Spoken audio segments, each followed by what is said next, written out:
పూర్తి నేస్తాలైన శ్రీరుద్ర వారి మట్టి గణేశ విగ్రహాలు ఇప్పుడు అన్ని రత్నదీప్ స్టోర్స్ లో లభ్యం. త్వరపడండి. అసలు ఈ రోజులలో ఏం జరుగుతుందో ఈ సంవత్సరంలో సగం వరకు కొంతవరకు ఓకే అనుకుంటే జ్వరాలు, చికెన్ గున్యాలు వీటితో మొదలైన ఈ కాలము వర్షాలు, ఫ్లడ్స్,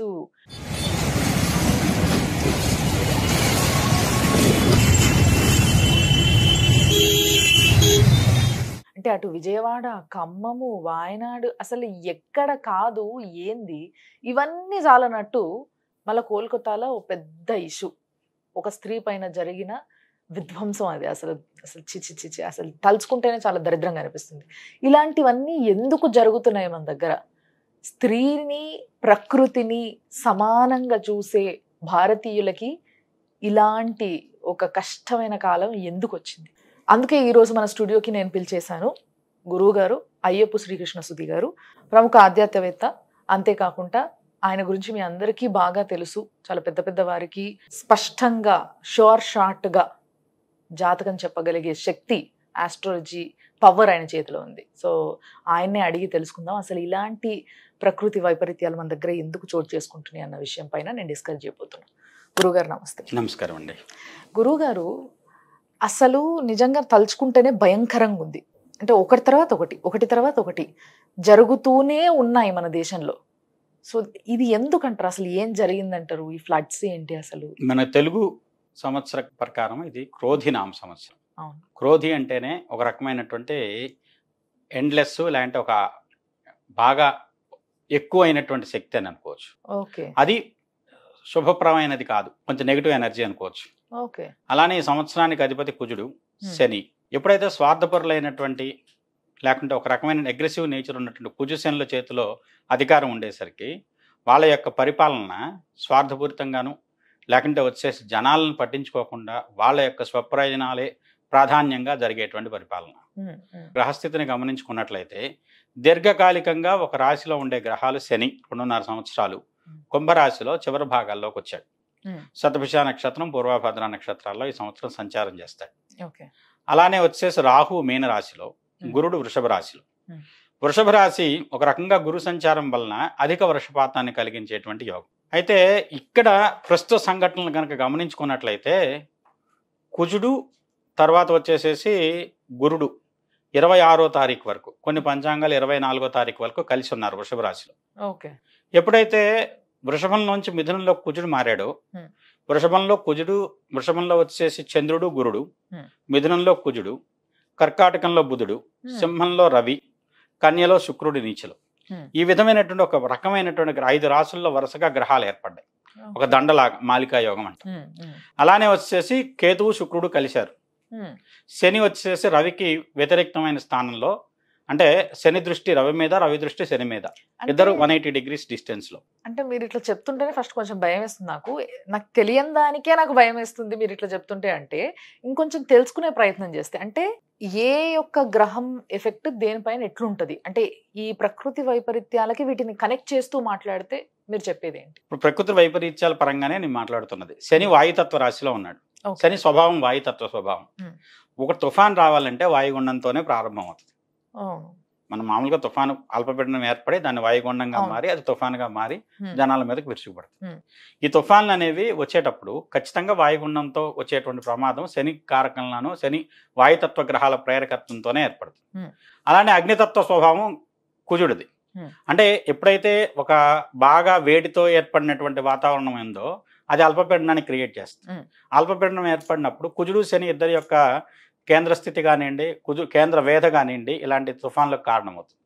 ఎప్పుడైతే పూర్ణ జలరాశిలోను లేదంటే జల ప్రామాణికమైనటువంటి గ్రహమైనటువంటి గురుడు వచ్చేసేసి ఎక్కడైనా వృషభంలో కానివ్వండి, ఇలాంటి జలరాశిలో కానీ ఉన్నప్పుడు కానివ్వండి, ఇలాంటి తుఫాన్లు కానివ్వండి, ఎక్కువ ప్రాణాంతకం కలిగించేటువంటి తుఫాన్లు ఏర్పడతాయి. అలానే గ్రహణాలు, చంద్రగ్రహణం తుఫాన్లకి, సూర్యగ్రహణం భూకంపాలు లాంటి వాటికి కారణమవుతుందని చెప్తుంది. ఇలాంటి పరిస్థితుల్లో ఇప్పుడున్నటువంటి గ్రహస్థితి, ఎప్పుడైతే కుజుడు ముందుకు మూవ్ అయ్యాడు, వృషభ రాశి నుంచి మిథునంలోకి మారాడు, వాయుతత్వ రాశిలో అగ్నితత్వ గ్రహం, అది తుఫాన్ని ప్రేరేపించింది. అలానే చంద్రుడు అక్కడ కలిసినప్పుడు తుఫాన్ తీవ్రతరమైంది, చంద్రకుజుల సంయోగం. ఆ తర్వాత వచ్చేసి ఈ గ్రహస్థితులన్నీ వరుసగా ఉన్నటువంటి గ్రహస్థితి వృష్టి, కుంభవృష్టి కురవడానికి కారణమైంది. సహజంగా లాస్ట్ ఇయర్ వర్షపాతం బాగా పడి ఆగిపోయింది. ఈ సంవత్సరం అలా కాకుండా నష్టానికి దారితీసే విధంగా, తీవ్ర నష్టానికి దారితీసే విధంగా వర్షపాతం జరుగుతుంది. ఇది ఎక్కడ తాగుతుందని అనుకోవట్లేదు. ఇంకో 1-2 నెలల పాటు గ్రహాలు వర్షాలు ఉన్నాయి. వామ్మో, ఇంకో 2 నెలలు అంటే అసలు ప్రజలు ఏమైపోవాలి గురుగారు? మీకు బ్రహ్మం గారు రాసిన కాలజ్ఞానంలో ఒకటి ఉందండి. తమిళనాడులోంచి ఒక ప్రాంతంలో ఒక్కసారిగా నది ఉప్పొంగి కొన్ని లక్షలాది మంది జనాలు చనిపోతారని కూడా రాశాడు. ఆయన కాలజ్ఞానం రాసిన దానికి అనుకూలమైనటువంటి పరిస్థితులు ఈ కాలగణనలో ఇవి అనుకూలంగా ఉన్నాయి. 2024-25 సంవత్సరాలు అని చెప్పచ్చు. అందులో తీవ్ర జన నష్టం అతివృష్టి వల్ల, అనావృష్టి వల్ల. అలానే ఇందాక మీకు ఆ మాట ఎందుకన్నానంటే, బుధుడు రవి కంటే వెనకాల ఉంటే వర్షాలు తక్కువ పడతాయి. బుధుడు రవి కంటే ముందుకు వెళ్తే పూర్వ శుక్రుడు అంటాం. రవి కంటే ముందు డిగ్రీల్లో, రవి కంటే ముందు రాశుల్లో కానీ బుధుడు శుక్రుడు ఇద్దరు ఉండేటువంటి పరిస్థితి అక్టోబర్లో, నవంబర్లో ఉన్నది మనకి. ఓకే, అంటే అప్పుడు ఇంకా తీవ్రమైన వర్షపాతం, లేదంటే ఎక్కువ వర్షపాతం నమోదవడానికి కూడా అవకాశం. అందుకేనా ఈ మొన్న మనకి ఉగాది సమయంలో అందరూ పంచాంగం చెప్పినప్పుడు చాలా మంది గురువులు వాళ్ళు చెప్పిన మాట ఏంటంటే, ఎప్పుడైతే ఈ సంవత్సరంలో అక్టోబర్, నవంబర్ ఆ టైంలో కొంచెం జన నష్టం కనిపిస్తుంది, పెద్ద ప్రళయం రాబోతుంది. అది ఏంటిదో మేము చెప్పలేం కరెక్ట్గా, కానీ ఏదో ఒక రకమైన ప్రళయం మాత్రం రాబోతుంది. అది జల ప్రళయమా, లేకపోతే ఇంకో వ్యాధి రావడమా, ఇంకోటా అనేది అయితే క్లియర్గా చెప్పలేదు, కానీ ఇదే అంటారా? అది సహజంగా కుజుడు కూడా ఈ సంవత్సరం, కుజుడు స్థితి కూడా గ్రహచార స్థితి మిథునంలోకి వెళ్ళాడు. మిథునంలోంచి మళ్ళీ కర్కాటకంలోకి వెళ్తాడు, మళ్ళీ వక్రించి మిథునంలోకి వస్తాడు. సంవత్సరం వరకు ఇక్కడే ఉంటాడు, మొత్తం పూర్తయ్యేంత వరకు. ఈ సంవత్సరం పూర్తయ్యేంత వరకు అంటే 45 రోజులు ఉండాల్సిన కుజుడు ఒక 6 నెలల కంటే ఎక్కువ కాలం పాటు మిథునంలో ఉంటున్నాడు. కుజస్తంభన అంటాం. ఇది యుద్ధ భయాన్ని, యుద్ధ వాతావరణాన్ని కల్పిస్తుంది. అగ్ని పర్వతాలు కానివ్వండి, లేకుంటే వచ్చే భూకంపాలకు కూడా కారణమయ్యేటువంటి స్థితి. అంటే ఇప్పుడు వర్షాకాలం అయిపోతే అయిపోయిందేమో అనుకోవడానికి లేదు. ఇప్పుడు వర్షాకాలం అయిపోయిన తర్వాత కూడా ఇంకా మీరు అన్నట్టుగా భూకంపాలు, లేకపోతే యుద్ధాలు ఇలాంటివి ఏవో జరుగుతాయంటారు. అయితే బాగా మరి వీటన్నిటిని కంట్రోల్ చేయడానికి అట్లీస్ట్, అంటే మనం దేన్ని ఆపలేము, ప్రకృతి యొక్క కోపాన్ని కానీ, ప్రకృతి యొక్క ప్రేమని కానీ మనం ఆపలేము. మనకు అంత ధైర్యము, దమ్ము రెండు లేవు మామూలు మనుషులుగా. బట్ కొంత ఊరట కలిగించాలంటే ఏం చేయొచ్చు? నరసింహ శాంతి చెప్తామండి. నరసింహ మంత్రంతో గనక ప్రకృతి వైపరీత్యాలను ఆపటం కోసం, ఈవెన్ కొన్ని వ్యాధులు తీవ్రమైనటువంటి పరిస్థితుల్లో కరోనా లాంటివి ప్రబలినప్పుడు కూడా నరసింహ శాంతి చేశాం కూడా. అంటే ఒకటి నేను ఒక్కటి చేస్తే అవుతుందని కాదు కానివ్వండి, ప్రజాక్షేమాన్ని దృష్టిలో పెట్టుకుని. ఎందుకంటే వృత్తిరీత్యా పురోహితం అంటే అందరి హితం కోరాలి, మా ధర్మం. మరి ఈ లెక్కన అంటే మీరు కోరి చేస్తే సరిపోదని మీరే అంటున్నారు కాబట్టి పాలకులు చెయ్యాల్సిన అవసరం చాలా ఉంటుంది. పాలకులకి చేస్తే చాలా విశేషమైన ఫలితాలు ఉంటాయి. మీకు చిన్న ఎగ్జాంపుల్ చెప్తాను. ఇప్పుడు వైజాగ్ లో ప్రహ్లాదపురంలో ఒక సాయిబాబా గుడి ఉంది. దాంట్లో ఒక సూర్య యంత్రం ఒకటి వేశారు. ఆ సూర్య యంత్ర స్థాపన తర్వాత వైజాగ్ దగ్గర వచ్చేటువంటి తుఫాన్ల తీవ్రత తగ్గింది. ఆ యంత్ర స్థాపన తర్వాత వైజాగ్ లో ఒకే ఒక తుఫాన్ తీవ్ర నష్టం కలిగించింది, హుదూద్. ఆ తర్వాత అంతవరకు అది కూడా ఏంటంటే ఆ యంత్ర స్థాపన జరిగిన తర్వాత 15-20 సంవత్సరాల తర్వాత. కాబట్టి ఏంటంటే ఇలాంటి వాటిని అడ్డుకోవడానికి ఇప్పుడు సూర్యగ్రహణం ఒక ఇండికేషన్ ఇస్తుంది. భూకంపాలను కానివ్వండి, సూర్యగ్రహణం ఎక్కడైతే కేంద్రం ఉందో, భూమి మీద దాని యొక్క కేంద్ర స్థితి ఏర్పడుతుందో, ఆ కేంద్రాన్ని ఆధారం చేసుకుని తప్పనిసరిగా భూకంపం వస్తుందని చెప్తాం సూర్యగ్రహణం వచ్చిన తర్వాత. ఇప్పుడు మన దేశంలో ఈ సంవత్సరం గ్రహణాలు ఏమీ లేవు, కానీ ఏంటంటే ఇది ఎక్కువగా వచ్చేసి యూరోప్ ప్రాంతాన్ని, తర్వాత ఏంటంటే అట్లాంటిక్ ఓషన్ మధ్య ప్రాంతాన్ని ఎక్కువగా సూచిస్తుంది. సో దానివల్ల వచ్చేసేసి అంటే భూకంపం కేంద్రం వచ్చేసి సముద్ర మధ్యంలో ఉంటే సునామీగా మారుతుంది. ఇలాంటి జల ప్రళయాలకు ఈ సంవత్సరం కారణమయ్యేటువంటి గ్రహస్థితి కానివ్వండి, గ్రహణాలు కానీ ఉన్నాయి. అంటే ఈ లెక్కన మీరు చెప్తున్న ఏదైతే ఈ పూజా ప్రాసెస్ ఉందో ఇదంతా కూడా పాలకులు చేస్తే విశేషంగా వాళ్ళకి మంచి ఫలితాలు ఉంటాయి. పాలకులు ఎవరండి? ఇప్పుడు ప్రజాస్వామ్యంలో ప్రజలే పాలకులు. ప్రజల కోసం ప్రజలు చేసుకోవడం తప్పేం లేదు. వాళ్ళు ఎవరో చేస్తారు, మన ఎవరో ఉద్ధరిస్తారు. ప్రభుత్వాలు వచ్చేసి ఉత్తగా డబ్బులు ఇస్తాయి, ప్రభుత్వాలు వచ్చి అన్నిటి మీద ప్రభుత్వాల మీద ఆధారపడటం. వాళ్ళకైనా సరే దాన్ని స్పందించడానికి సమయం పడుతుంది కదా తెలిసిన తర్వాత. అందువల్ల ఎవరికి వాళ్ళు చేసుకోగలిగిన స్థాయిలో చేసుకుంటే తప్పేముంది?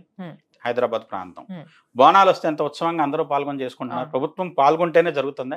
అలానే వచ్చేసి ప్రతి ప్రాంతానికి పాలితమైనటువంటి గ్రహ దేవతలు, అలానే వచ్చే దేవతాపరమైన శక్తులు ఉంటాయి. సముద్ర ప్రాంతం ఉంది, మనకు వైజాగ్ ఉంది, సింహాచలంలో నరసింహస్వామి ఉన్నాడు. నరసింహస్వామికి సంబంధించినటువంటి శాంతి అక్కడ జరిగితే, క్షేత్రంలో జరిగితే చాలు, ఫలితం చాలా రెట్లు ఉంటుంది. ప్రస్తుతం అయితే విజయవాడను చూస్తే, విజయవాడ పరిస్థితి చూస్తే, అమ్మవారు కొలువై ఉన్న విజయవాడే కంప్లీట్ గా మునిగిపోయింది. ఫస్ట్ ఫ్లోర్, సెకండ్ ఫ్లోర్ వరకు నీళ్లు వచ్చినాయి అంటే జనాలు ఎంత అల్లకల్లోలం అయిపోయి ఉంటారు. కరెంటు లేక ఇంట్లో నీళ్లు, పిల్లలు అసలు ఈ తడికి వ్యాధులు, సర్దులు, దగ్గులు, జ్వరాలు ఇంకా ఎన్నో అసలు మనము ఆలోచిస్తే ఊహించుకుంటేనే భయంకరంగా ఉంటే వెళ్ళి చూస్తే ఎంత దారుణంగా ఉంటది పరిస్థితి అనేది. మా కుటుంబీకులందరూ విజయవాడ పరిసర ప్రాంతాల్లోనే ఉన్నారు. అవునా? మా తమ్ముడు ఇల్లు కూడా మునిగిపోయింది. అయ్యో. చాలా ఇబ్బంది పడుతున్నారు. అదైతే యథార్థం. కాకపోతే ఏంటంటే ఇంత తీవ్రమైనటువంటి వర్షం వస్తుందని కానివ్వండి, ఇంత తుఫాన్ ఇంత తీవ్ర నష్టం చేస్తుందని కానివ్వండి, కొంతవరకు గ్రహించగలిగినటువంటి ముందు యంత్రాంగం పటిష్టంగా లేకపోవడం కూడా ఒక కారణం. ఇప్పుడు తుఫాన్ వస్తుందని చెప్పగలుగుతున్నాం, అది ఎంత స్థాయిలో వస్తుంది, దానివల్ల నష్టం ఎంత స్థాయిలో జరుగుతుంది. ఇప్పుడు శాస్త్రజ్ఞులు ఉన్నారు, వాళ్ళ ప్రయత్నం వాళ్ళు చేస్తున్నారు. దాంతోపాటు మన జ్యోతిష్యమైనటువంటి జ్ఞానాన్ని, ప్రాచీనమైనటువంటి జ్ఞానం కొన్ని వందల సందర్భాల్లో రుజువైంది. ఈ జ్యోతిష్యం కానివ్వండి, గ్రహాల గురించి మాట్లాడితే ఇది ఒక రకమైనటువంటి పనికి మాలిందనో, లేకుంటే వచ్చేసి ఈ కాలంలో కూడా వీటికి శక్తి ఉందా, లేకుంటే వచ్చేసి ఇవన్నీ కాలదోషం పట్టినవని, లేకుంటే వచ్చి చాదస్తమని, ఇలాంటి మంత్రాలను బలవంతంగా రుద్దుతున్నారని, ఈ విధమైనటువంటి మాటలు వస్తాయి. కాకపోతే వీటితో పాటు జనాల్లో భక్తి పెరగాల్సిన ఒక ఆలోచన కూడా పుట్టాలి కదా. అంటే భక్తి అనేది పెరిగితే బాగుంటదేమో అని నాకు అనిపించింది. భక్తి లేకపోతే ఇంతమంది దేవాలయాలకు ఎందుకు వెళ్తారు? దేవాలయాలు కిక్కిరిసిపోయి ఏ దేవాలయానికి వెళ్ళినా చాలా మందిని, అదొక సామెత ఉంది కదా గురుగారు, చింతంతా చెప్పుల పైన ఉంటది, కళ్ళు శరీరం మాత్రం గుళ్ళో ఉంటది అన్నట్టు. భక్తుల్లో భక్తి లేక కాదు, కాకపోతే ఎలా చేయాలనే విధానం తెలియక చాలా మంది ఓకే ప్రతిదాన్ని వచ్చేసి ఎవరికి తోచినట్టు వాళ్ళు చేసుకెళ్తున్నారు. ఇక్కడ ఇంకో విషయం కూడా మాట్లాడుకోవాలి మళ్ళీ. ఏంటి అని అంటే చాలా మంది పూజలు చేసేవాళ్ళు, పంతులు కావచ్చు ఎవరైనా, వీళ్ళంతా కూడా చాలా కమర్షియల్ అయిపోయారు. కమర్షియల్ అయిపోవడం వల్ల కూడా జనాలు అన్ని అందుబాటులో లేక చేయలేని పరిస్థితిలో కూడా ఉండొచ్చు కదా. ఇప్పుడు వ్యవస్థలో మంచి ఉంది, చెడు ఉంది. అందరూ కమర్షియల్ అవ్వలేదు, అందరూ వచ్చేసి కమర్షియల్ కాకుండానూ లేరు. ప్రతిదాన్ని అవకాశాన్ని అందిపుచ్చుకోవాలని ప్రయత్నించే వాళ్ళు చాలా మంది ఉంటారు. కానీ ఎవరు యథార్థంగా ఉన్నారు, ఎవరు దేనికి సంబంధించిన దాంట్లో ఎంతవరకు ఖచ్చితమైనటువంటి ఫలితాలు ఇవ్వగలుగుతున్నారు, ఎవరు శాస్త్రీయంగానో లేదంటే ఒక పద్ధతిగా చేయగలుగుతున్నారు, చేసే విధానంలో. ఇప్పుడు చేద్దాం అనుకున్నా కూడా చేయనివని పరిస్థితుల్లో దేవాలయాల్లో ఉన్న అర్చకుల పరిస్థితి. ఇప్పుడు ఎండోమెంట్ శాఖ ఉందండి, వాళ్ళు ఏం చేస్తున్నారు, ప్రాంతానికి ఒక స్ట్రక్చర్ అనుకుంటున్నారు. అది శివాలయమైనా, శివాలయమైనా, లేకుంటే అమ్మవారి గుడైనా, విష్ణాలయమైనా, అన్నిటికీ ఒకే స్ట్రక్చర్. అది ఎలా? అదేమంటే మా ఎండోమెంట్ దగ్గర ఇదే స్ట్రక్చర్ అప్రూవల్ ఉంది, అదే స్ట్రక్చర్ అయితే మేము అప్రూవ్ చేస్తాం. ప్రతి దేవాలయానికి ఒక రకమైన ఆగమం ఉంటుంది, దాని ప్రకారం ఎవరెక్కడ ఉండాలి, స్థితిలో ఏ దేవతను ఉంచాలి, దానికి సంబంధించినటువంటి ఎదురుగా ఎవరు ఉండాలి, ఇవన్నీ వాళ్ళకి పట్టవు. వాళ్ళకి కావాలి, ఎందుకంటే వాళ్ళకి సబ్జెక్ట్ తెలియదు, ఆగమ శాస్త్రం తెలియదు. ఎప్పుడైతే ఆగమం తెలియదో అంతేకాక వాళ్ళకి ఇదే అప్రూవల్ అన్నటువంటి స్ట్రక్చరు మా ఇంజనీర్స్ ఇదే ఇచ్చారు, దీని ప్రకారం అయితే కట్టుకోండి, లేదంటే మేము అప్రూవల్ ఇవ్వం, పర్మిషన్ ఇవ్వం. అలా చాలా దేవాలయాలు జరుగుతుంది. నేను 3 సంవత్సరాలు అయింది ఒక విగ్రహం చేయించి పెట్టి, అమ్మవారిది మరకతంతో చేయించి పెట్టాను, ప్రతిష్ఠ చేద్దాం అనుకున్నాం. ఇప్పటికి ఎండోమెంట్ వాళ్ళు ఆపేశారు దాన్ని. అదేమంటే మేము ఇష్టం వచ్చినట్టు గుళ్ళు కడితే మేము ఒప్పుకోమని. ఎక్కడ గురుగారు ఇది? సుజాత్ నగర్ అని కొత్తగూడెం పక్కన ఒక చిన్న పల్లెటూరు, 400 సంవత్సరాల క్రితం అంటే మన ఖమ్మం జిల్లా కొత్తగూడెం. అయ్యయ్యో, 400 సంవత్సరాలు అయినటువంటి క్రితం అయినటువంటి దేవాలయం. నేను పుట్టింది అదే ఊళ్ళో. అవునా? ఆ ఊర్లో మా అమ్మగారి పేరుతో పచ్చ మరకత అమ్మవారిని ఇవ్వాలని చెప్పి అనుకున్నా, మరకతంతో చేయించాను. ఎంత పెద్దది? 3 అడుగులు ఎత్తుంటది. అసలు మరి దీన్ని ఎందుకు ఆపుతున్నట్టు? ఆ స్ట్రక్చర్ అనా? కొంతకాలం క్రితం అయితే ఆయన సస్పెండ్ కూడా చేశారా. మా మేనమామే పురోహిత దాంట్లో టెంపుల్ అర్చకుడు, సస్పెండ్, ఆయన 4-5 స్ట్రక్చర్లు కట్టాడని సస్పెండ్ కూడా చేశారు. అయ్యయ్యో. ఓకే. తర్వాత మళ్ళీ ఏదో ప్రభుత్వాలు మారిన తర్వాత ఆయన తీసుకున్నారు. కాకపోతే ఇది ఏంటంటే బాధ్యత రాహిత్యం ఎవరికి కూడా. అంటే ఇది ఒక ఎగ్జాంపుల్ గా చెప్పారు అంతే, కానీ ఇలాంటివి ఎన్నో. అంటే ప్రతిదానికి ఒక ప్రాపర్ స్ట్రక్చర్ అనేది ఉండడం చాలా ఇంపార్టెంట్ అనేది ఇక్కడ మీ బేస్ పాయింట్. దీన్ని అర్థం చేసుకోవడానికి ప్రయత్నం చేయాలి. అండ్ ఇంకొకటి గురుగారు, ఇప్పుడు ప్రజలున్న పరిస్థితుల్లో, సరే మనం ఖమ్మమే తీసుకుందాం, మీరు పుట్టిన ఊరు కూడా అక్కడే ఉంది కాబట్టి, ఖమ్మం కానీ, విజయవాడ కానీ, వాయనాడు కానీ, వీళ్ళు జనాలు ఏ మంత్రమైనా తలుచుకోవడానికి, అంటే అప్పుడప్పుడు ఒక పవర్ కోసం, ఒక ధైర్యం, లేదా వాళ్ళకు ఒక ఆలోచన, వాటి నుంచి తప్పించుకునే ఇది కానీ, లేకపోతే ఏదో, అంటే ఇప్పుడు ఆల్రెడీ చిక్కుకున్న వాళ్ళు కూడా ఒక దారి కోసం ఎదురు చూస్తూ ఉంటారు, ఎవరో సహాయం కోసం ఎదురు చూస్తూ ఉంటారు. ఆ సహాయం వాళ్ళకి అందాలి చాలా ఫాస్ట్గా అని చెప్పేసి మన అందరము ఎన్నో పూజలు చేస్తూ ఉన్నా కానీ, అందులో చిక్కుకున్న వాళ్ళకు కూడా ఏదైనా ఒక ధైర్యం కోసం ఏదైనా మంత్రం కానీ ఏదైనా ఉపదేశించగలరు? ఆపదామభక్తారం దాతారం సర్వసంపదాం లోకాభిరామం శ్రీరామం భూయో భూయో నమామ్యం. ఆంజనేయ స్వామి వస్తాడో, రాముడు వస్తాడో, ఇప్పుడు దేనికైనా సరే ఆపదలు తొలగించేటువంటి శక్తి భగవంతుడికే ఉంది. ఇలాంటి ప్రకృతి వైపరీత్యం కానివ్వండి, ఇంకొక రకమైన ఉపద్రవం కావండి, దేని నుంచైనా మనం కాపాడే శక్తి భగవంతుడు. కాబట్టి ఆంజనేయ స్వామిని తలుచుకోండి, ఆపదలు పోతాయి. ఇప్పుడు నీళ్లతో వచ్చిన సమస్య, సముద్రం లంఘించిన వాడికి ఈ సమస్యను తీసేయడం పెద్ద కష్టం కాదు. ఆ. ఇప్పుడు ఏమైందంటే ప్రభుత్వాలు లేదంటే పాలకులు లేదంటే అంతకు ముందు ఉన్నటువంటి గత పాలకులు వీళ్ళ మధ్య ఉన్నటువంటి స్పర్ధల వల్ల కూడా లేని సమస్యలు కూడా క్రియేట్ అవుతుంది. ఇప్పుడు ఏదైనా నష్టం జరిగితే ప్రభుత్వానికి చెడ్డ పేరు వస్తుంది కదా, అందువల్ల ఏదో ప్రయత్నం చేద్దాం, నష్టం కలిగిద్దామని ప్రయత్నం చేసేటువంటి విధానాలు కూడా జనాల్లో ఉన్నాయి.